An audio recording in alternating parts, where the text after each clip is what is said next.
Base 54, Part 1. Dylan adjusted his camera, ensuring the red recording light was on. The entrance to Base 54 loomed ahead, an abandoned military facility deep in the Nevada desert. For years, rumors swirled about government experiments, strange disappearances, and unidentified flying objects seen hovering above the site. Officially, the base never existed, but Dylan had found classified documents leaked online, hinting at something far worse than UFOs. A rusted "no trespassing" sign dangled from a chain-link fence, riddled with bullet holes. The gate was already slightly open. Someone had been here recently.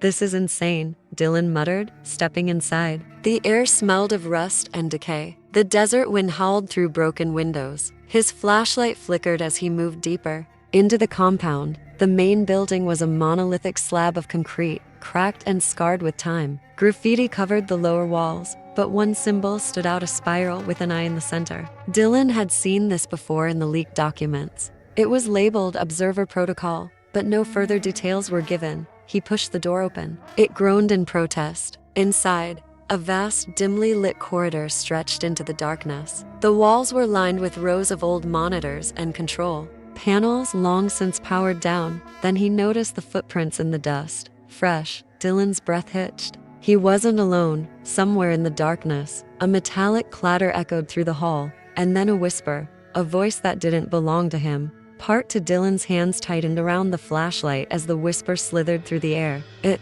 was faint, almost imperceptible, like a voice carried on the wind. He turned sharply, scanning the darkness behind him. Nothing, just the long, decaying corridor stretching endlessly into the unknown. His breath came shallow. Maybe it was just the wind filtering through the structure, or maybe someone was watching. He kept moving. The footprints in the dust led deeper inside. They were too defined to be old. Whoever left them had been here recently. Dylan's instincts screamed at him to turn back, but his curiosity pushed him forward. The hallway opened into a massive control room, its walls lined with rusted monitors. The air was thick with the scent of mildew and something else, something metallic. Dylan's eyes settled on a leather-bound notebook lying on the console. It looked completely out of place, too new compared to the decay around it. He picked it up.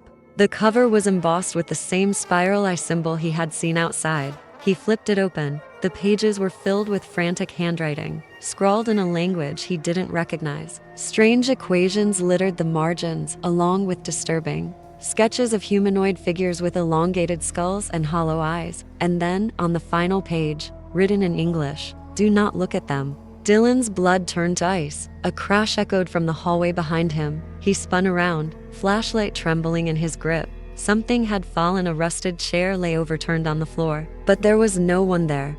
Then, from the far end of the hall, a shadow shifted, not the way a person moves. No footsteps, no noise, just a silent, impossible motion, like a shape bending through the air itself. Dylan's pulse hammered in his ears. He wasn't alone in Base 54. Part 3. Dylan's pulse pounded in his skull. The shadow at the end of the hall was wrong, distorted, like a glitch in reality. He wanted to believe it was a trick of his flashlight, but his gut screamed otherwise. He swallowed hard, backing toward the control room's doorway, keeping his light trained on the anomaly.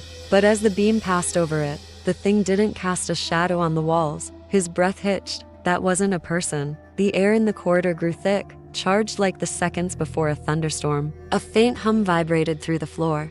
Dylan had to force himself to move, his body stiff with cold dread. He turned and bolted down the hall. The metal grates beneath his feet rattled with each step. He needed to get out, now. A low, static-like whisper crackled through the speakers, lining the ceiling. Long dead intercoms sputtering to life. The words were garbled, but there was something in that sound, something that crawled into his brain like a parasite. He stumbled, gripping the wall. His vision blurred for a moment. Then silence. No more whispers, no more humming, just the distant, steady drip of water somewhere in the bowels of the facility. Dylan exhaled shakily and looked up. He had stopped in front of a rusted steel door, half open. The markings above it were faded, but he could still make out two words: experiment floor. His flashlight flickered as he stepped inside. Rows of glass containment units lined the walls, thick tubes running into the floor. Most were shattered, their insides coated with a dark, congealed residue. Something had broken out, or been let out. Dylan's fingers trembled as he lifted his camera, sweeping it across the room. The further he went, the stronger the metallic scent became. Not quite blood, not quite rust. Something unnatural. Then he saw the first corpse, a shriveled husk, twisted unnaturally, its face frozen in a silent scream. The body had been there for years, but the eyes were still intact, staring at him through the glass. No, not staring, following.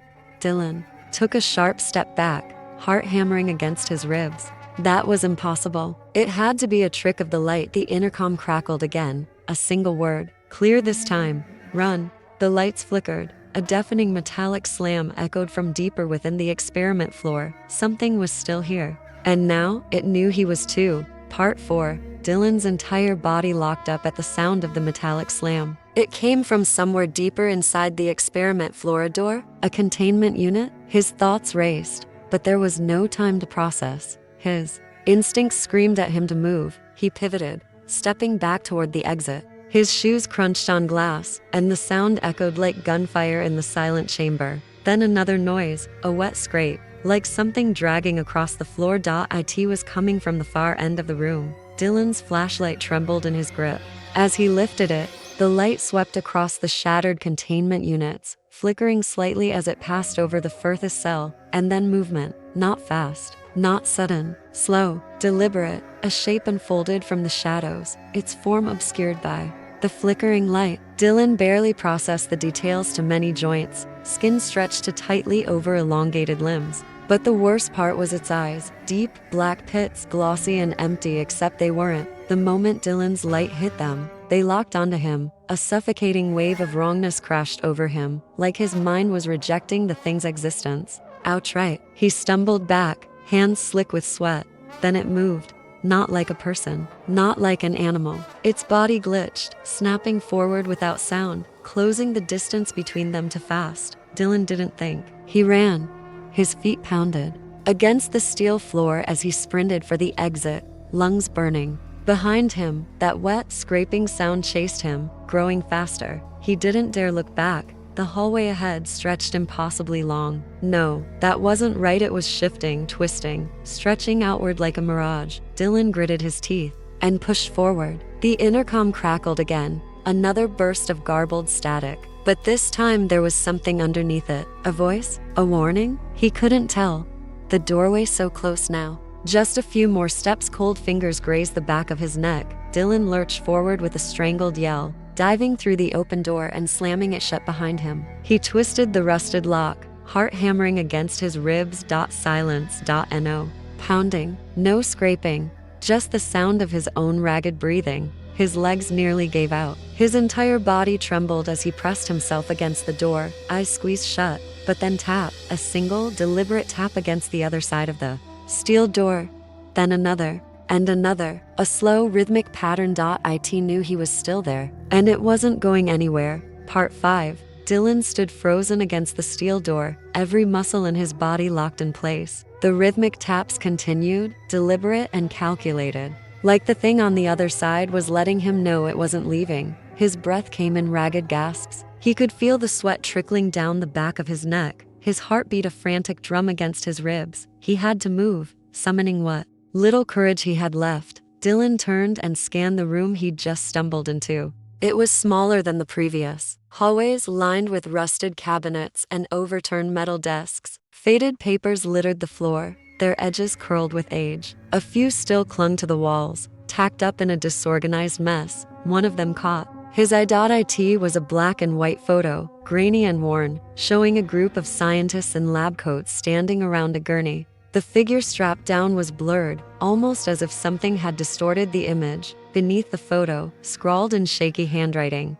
"Do not make eye contact." Dylan swallowed hard, his mind flashing back to the way the thing's black, empty eyes had locked onto him. He squeezed his own shut for a second, trying to block out the memory. Another tap on the door. No, wait, not from the door. This one came from behind him. His stomach dropped. Slowly, painfully slowly, Dylan turned his head. A mirror stood in the far corner of the room, cracked and fogged with age, and in its shattered surface, he saw something that should not have been there. A shape wrong, elongated, shifting. It was standing right behind him. Dylan spun around, heart slamming into his throat. Nothing. The room was empty. His breath came in sharp, uneven bursts. The mirror, it had to be a trick of the light, his mind playing with him. But the reflection, it had been too real. Dylan backed away, pulse racing, when suddenly the mirror shattered.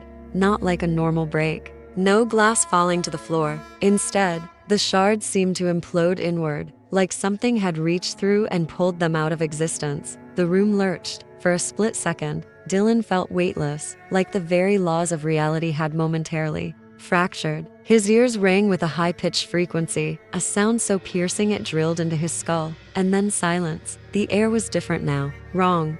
The room hadn't changed, but something had shifted. Dylan's flashlight flickered violently. He slapped it against his palm, forcing the beam to steady. His gut screamed at him to leave, to get out before whatever was happening got worse. There was only one way forward now, a rusted ventilation shaft, barely wide enough to squeeze through. The alternative? Turning around, facing whatever had been. In the mirror, Dylan clenched his jaw, dropped to his hands and knees, and crawled inside the vent, plunging into the unknown. Part 6. The ventilation shaft was narrower than Dylan had expected. The walls pressed against his shoulders as he crawled forward, the metal groaning under his weight. Every movement sent a dull echo down the tunnel, amplifying his already erratic breathing. The further he went, the thicker the air became, damp, metallic, laced with something rotten. Then a whisper, faint, just behind him. Dylan's muscles tensed. His instincts screamed at him to not look back. He kept crawling. A few more feet, a few more inches. The end had to be close. Then a hand touched his ankle, cold, thin fingers, pressing lightly at first, then tightening. Dylan kicked out violently, his foot striking something solid but brittle, like snapping twigs wrapped in skin. A sharp, inhuman hiss echoed through the shaft. He scrambled forward, dragging himself through the confined space as fast as possible, his knees slamming against the metal. The grip on his ankle released, but something shifted behind him, moving unnaturally fast. The tunnel split ahead to directions, left or right. Dylan didn't have time to think. He lunged into the right passage, barely squeezing through as a dark shape lunged from behind, its fingers grazing the metal where he had been a second earlier. His heart slammed against his ribs as he crawled faster, ignoring the burning in his muscles. The tunnel opened up into a larger space. A rusted grate hung loosely beneath him, revealing a room below. Dylan kicked at the metal once, twice, then it gave way. He fell. The impact sent a jolt of pain through his legs, but he ignored it, scrambling to his feet. He was in a surveillance room. Rows of ancient monitors lined the walls, their screens flickering with static. Some still displayed grainy security footage of long-abandoned hallways, but one screen showed something different. Dylan stepped closer, his stomach nodding. The footage was live. It showed him, standing right where he was, from a high angle, his breath hitched. He glanced up, searching for a camera. There was none. He looked back at the screen. The image of himself wasn't moving, but something else was. A shadow crawled into frame behind him, not walking, not even slithering. It just appeared piece by piece, like reality was struggling to render it properly. Then it turned its head and looked directly at the camera. Dylan whipped around. Nothing. The room was empty. His vision blurred for a moment, a wave of nausea rolling over him. The static from the monitors grew louder, the distorted white noise morphing into something almost like voices. One sentence emerged from the chaos. "You've been seen." Then the lights cut out. Part 7. Darkness swallowed the room. Dylan's breath hitched as his flashlight flickered violently, barely illuminating the static-covered monitors before him. The distorted whispering hadn't stopped, it had only changed. It wasn't just noise anymore. It was words. "You've been seen." The sentence repeated, warped and stretched, as if multiple voices were overlapping. Some were deep and guttural, others thin and reedy, but they all carried the same unnatural cadence, like they were trying to mimic human speech. Dylan clenched his jaw and spun around, sweeping his flashlight across the surveillance room. Nothing. But the air felt different. Heavy, charged with something he couldn't explain. He needed to move. Dylan turned toward the only door in the room, a rusted steel exit labeled "Authorized Personnel Only." He gripped the handle, expecting resistance. But to his surprise, it turned. The door creaked open, revealing a stairwell descending into darkness. He hesitated. The whispering from the monitors had stopped the moment he touched the door. Now, there was only silence. Too much silence. Dylan swallowed hard and stepped forward, his flashlight beam cutting through the black void. The stairwell stretched far deeper than it should have. He counted at least 4 flights. Yet the air grew colder with every step, as if he were descending into something not meant to be found. Then halfway down, a sound, not behind him, below, a slow, deliberate inhale. Not human, not animal, something else. Dylan's grip tightened around his flashlight, his pulse hammered in his ears. He forced himself to move forward, one shaky step at a time. Then at the very bottom of the stairs, his light caught something. A door. It was different from the others, newer, reinforced, untouched by time. Unlike the rusted remains above, this one was meant to keep something inside, and someone recently had tried to force it open. Deep gashes marred the metal, claw marks not made by tools. The steel was warped, as if something inhumanly strong had raked against it. Dylan's stomach twisted. Then he saw the words carved into the door's surface. Not with a knife, not with tools, with fingernails. Do not open from this side. His throat went dry. A thump came from the other side. Soft, almost curious. Then a second thump, then a third. Something was still in there, and now it knew he was too. Part 8. The air around the door felt wrong. Thick, heavy, almost like it was pressing against Dylan's skin. His flashlight trembled slightly in his grip as he stared at the deep, jagged gashes in the steel. Something had tried to get out, and now it knew he was here. The thumps against the door were rhythmic now, measured, almost as if whatever was inside wasn't just trying to break free, it was waiting, testing. Dylan took a step back, his mind screaming at him to not touch the door, to turn around and leave this place behind. But then a voice, faint, muffled by the steel. Not a whisper, not a growl, a voice. Hello? Dylan's breath hitched. It sounded human, weak, barely audible, but undeniably human. The rational part of his brain fought against it. No one could still be alive in there, not after what had happened to this place, not after the things he had seen in the facility. And yet, please, help me. The voice was clearer now, a woman's voice. Dylan's fingers twitched toward the door's handle before he could stop himself. No, no, he clenched his jaw.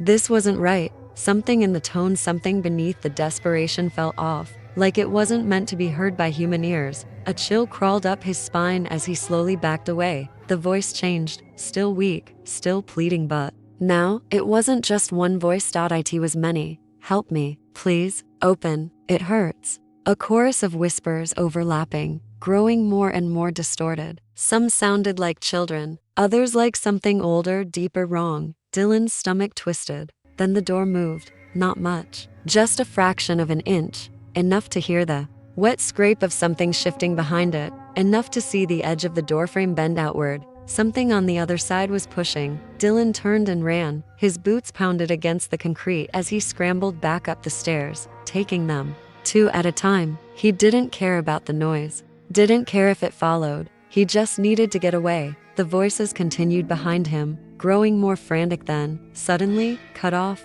silence. That was worse. Dylan reached the top of the stairs, slammed the surveillance room door shut behind him, and locked it. His chest heaved as he pressed his back against the cold metal, listening. Nothing. No footsteps, no voices, only the distant hum of the monitors and the sound of his own ragged breathing. Then static. One of the screens flickered. A new feed appeared, a live feed of the door at the bottom of the stairwell. The camera was old, the quality grainy, but it showed the steel door perfectly, still intact, still covered in scratches, and standing in front of it a figure, tall, motionless, facing the camera directly, watching him. Part 9.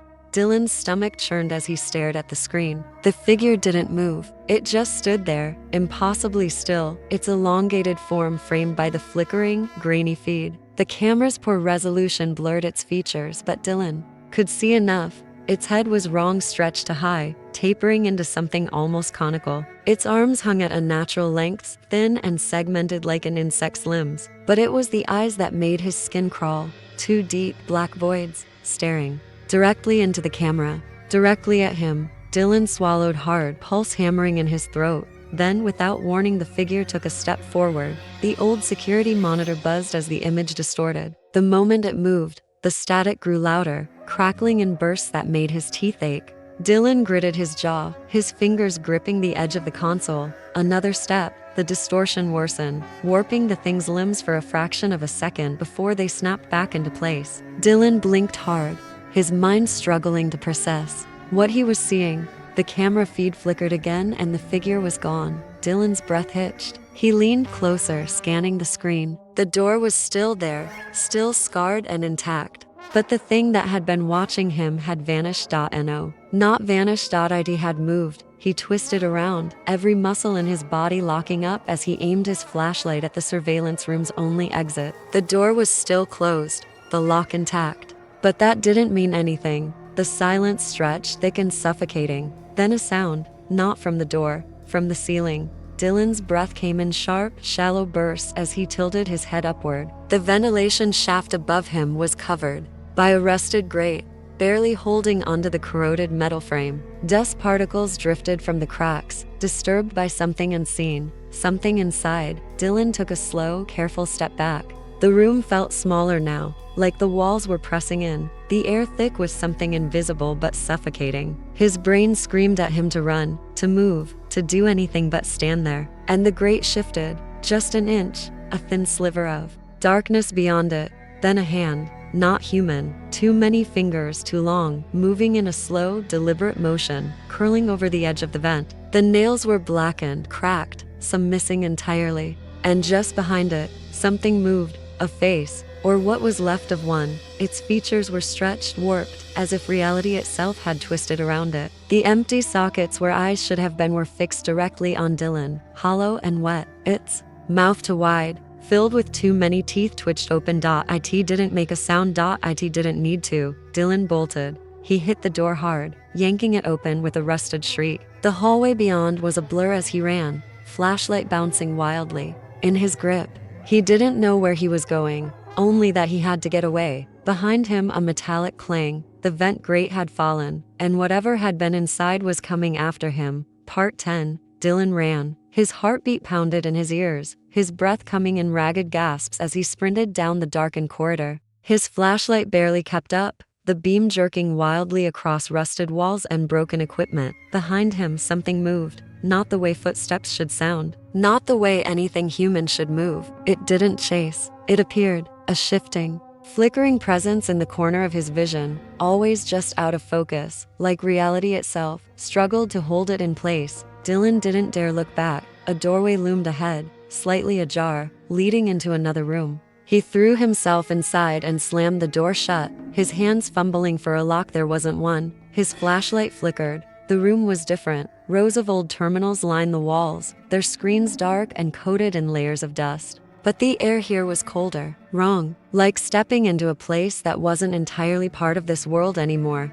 A sound crackled through the air. Dylan spun, heart hammering. The monitors, one by one, they flickered to life, static giving way to images, not of the facility, not of the halls he had run through, of him, a live feed, but not just one. Every screen showed him in different places he had never been. One screen showed him walking through a dark, endless tunnel. Another showed him standing in a room with no doors, no windows, just an empty chair in the center. Another, him staring into a mirror, his reflection moving wrong. And the last one, Dylan froze. The last monitor showed him, here. In this room.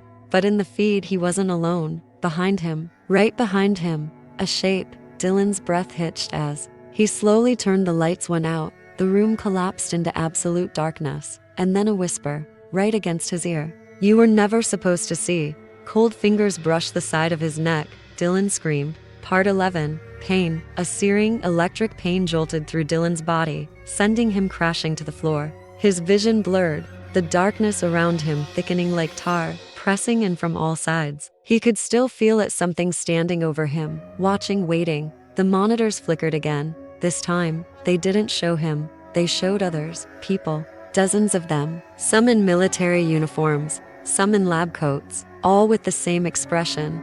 Mouths frozen open, eyes black pits. The footage jittered, frames skipping like corrupted data. Some of the figures twitched unnaturally. Some turned their heads in sharp, impossible angles. And then, all at once, they looked at him. Dylan clawed at the floor, trying to stand, trying to breathe. but the air had become thick, suffocating.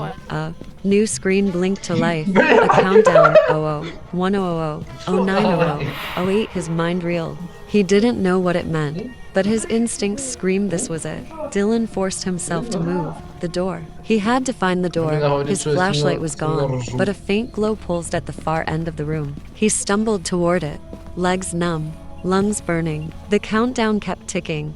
00, 05. The walls groaned. The room itself felt like it was bending. 00, 04. The whispering returned. Louder, more voices, layered over each other. You were never supposed to be here.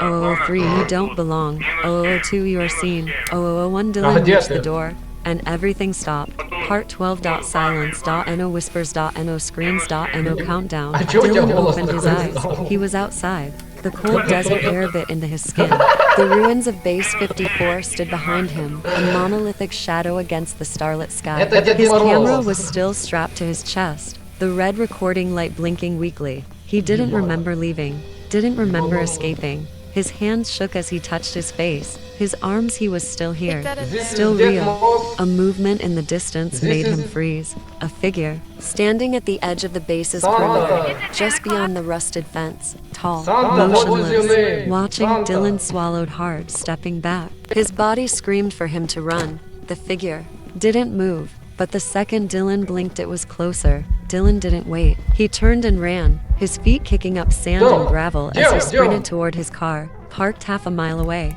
The wind howled through the desert, the air thick with something unseen, something following. The camera on his chest buzzed with static. Then, just as he reached his car, the screen lit up. A final image, a grainy, black and white frame of himself, still, inside Base 54, staring at the camera, smiling. Click, the footage cut out.